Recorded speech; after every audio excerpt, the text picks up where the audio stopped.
Girls, what's a lesson you've learned from a past relationship to never repeat in your future relationships? If he hits you once, he will do it again. Also, if he hits around you / throws things near you, you're next. Absolutely. My first BF used to punch the wall when we were having arguments, or throw something just past my head. Once he started punching a bench so hard he broke the bones in the back of his hand and we ended up in R&D. I'm so glad I got out of that relationship, and I think it's scary that I didn't recognize any of that as the red flags they are. Possessiveness doesn't mean he loves you. I was in a relationship with a guy like this. He was possessive and only wanted my body. Nothing else I had to offer mattered. He will make effort if he really wants. Words are empty if the actions don't match up. Some people can love you with their words, but show the complete opposite with their actions. I'm in the process of ending a 15-year relationship over this one. Looking back, it was there all along. If only I stopped listening and started watching much sooner. Don't ignore the red flags just because you love someone. Set your boundaries and stick to them when he keeps trying to push them. So true. Ignored too many red flags that were right in front on me because I was in my little love bubble. I told him in the beginning of the relationship that I like him, but I don't want to rush into things. He ignored that request and he became really pushy into wanting to be exclusive, and we started dating 3 weeks into getting to know each other. I didn't think much into it, but I should have cause he ended up leaving me after 4 months of dating for another girl. No wonder my friends had a problem with him. You can't help someone who won't help themselves. Absolutely this. Don't fall for an ideal. You need to accept reality / as they are now and not what they could be. Also not what they were. People change and they don't often change back. To have enough self-respect to drop him as soon as he shows an unwillingness to commit, or is disrespectful to me and outright unapologetic about it. I'd rather be alone than with someone who's too immature to treat me right. I thought the same way going into and out of my abusive relationship. Advocated for myself and boundaries for 2 years. Don't know what happened in the middle. I should have run at the first sign of that crap. To look out for and pay attention to the little things that annoy me early on.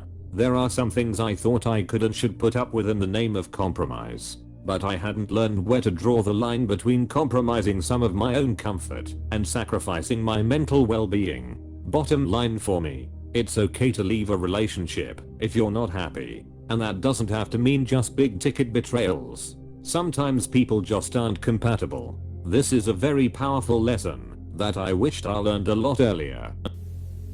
Not to be too generous. I'm by nature. I give time and energy and effort. I help too much. Thanks last dude for really reinforcing what an easy person I was to take advantage of. Let me know when you figure out how to stop being this way. Tell other people no sometimes and see how they react. Saying no includes announcing boundaries and noticing if the other person tries to violate them, or when you make a conscious decision to do something that you want to do and the other person tries to shame you and convince you that it's wrong for you to choose you. 1. Dating someone who is obsessed with you is actually really bad. You will be the center of their world and that is never, ever good. 2. Do not be someone else's cash cow. There are broke people out there who can and do date people simply because they are willing to pay for meals, etc. 3. Date people who actually like you. If they are being mean to you, they don't like you. If they make you cry every day, they don't like you, despite what they may say. That compromises also have to come from me too, and holding myself accountable for my own emotions instead of wanting him to run around making me happy all the time is what makes a healthy relationship. I lost someone good to being too controlling and damaged thinking someone else would heal me. They didn't. I had to heal myself. I'm sorry to hear this, but also glad to read a story about someone screwing up themselves instead of the partner. Lessons like this one are harder to learn. Self-criticism is always more challenging. Old woman here. Definitely not girl. If he cheats, even once, help him pack his bag and show him the door. Pay for the Uber or taxi if need be. If he is verbally or physically aggressive, emotionally or financially manipulative, or makes you question yourself and makes you feel bad about yourself, your thoughts or decisions. This is not a partner or prospective partner. Do not engage.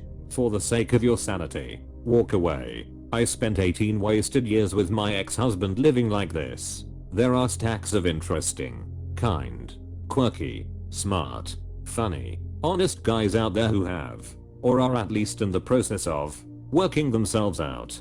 Don't settle because you feel you might be missing out. I know I may sound biased, but I've seen too many women put up with crap because oh, he didn't mean it. Fellow member of the Old Woman Club, you said so eloquently what I came here to say. Trust your instincts, and make sure you don't give 100% of your love. Keep some for yourself. If he is not in contact with his emotions, and is willing to suppress them, you know what the bare minimum is. We all do. Never ever let a man tell you that you're asking for too much when you know deep down you shouldn't have to ask in the first place. Wanting to hang out, go on regular dates, do things together. If you set a boundary and they keep trying to cross it, nope. Communicate that they are being disrespectful of this. If they continue, end it. If they keep pointing out how honest and loyal they are not. People who are genuinely trustworthy don't point it out to others because they don't feel the need to convince them. If something is one way for them and other way for you, run. It should be equal. If you're unsure on whether or not this is the case, match their energy. They will quickly have a problem with it. Don't compromise on incompatibilities regarding kids, marriage, religion, morals/ethics, and future plans. There is genuinely no point in arguing, debating, convincing. Nope. You must be compatible in all of the above. Learn to communicate. Silence cannot solve all problems. Listen to your gut.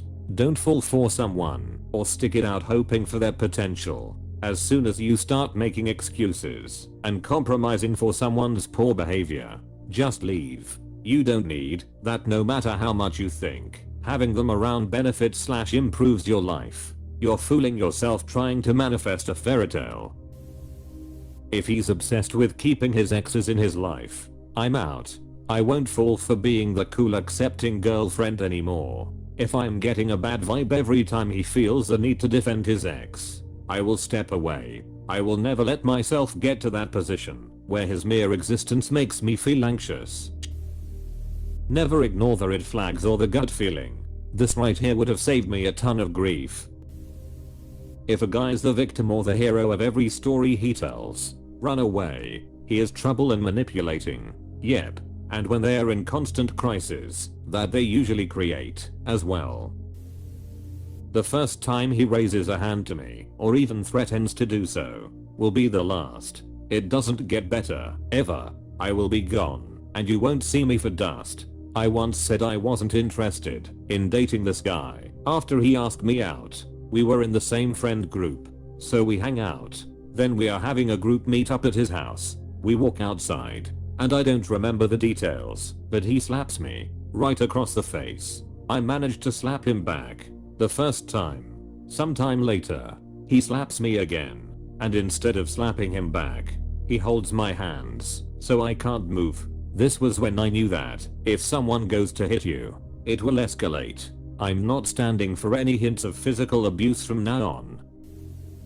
How important it is to value yourself before you get into a relationship. If you don't value yourself, you won't expect them to value you either. And I think it paves the way for some pretty abusive situations. Stop prioritizing your partner's feelings over your own. I'm not going to date someone again whose political views do not align with mine. And also not going to date someone who can't respect my sexuality.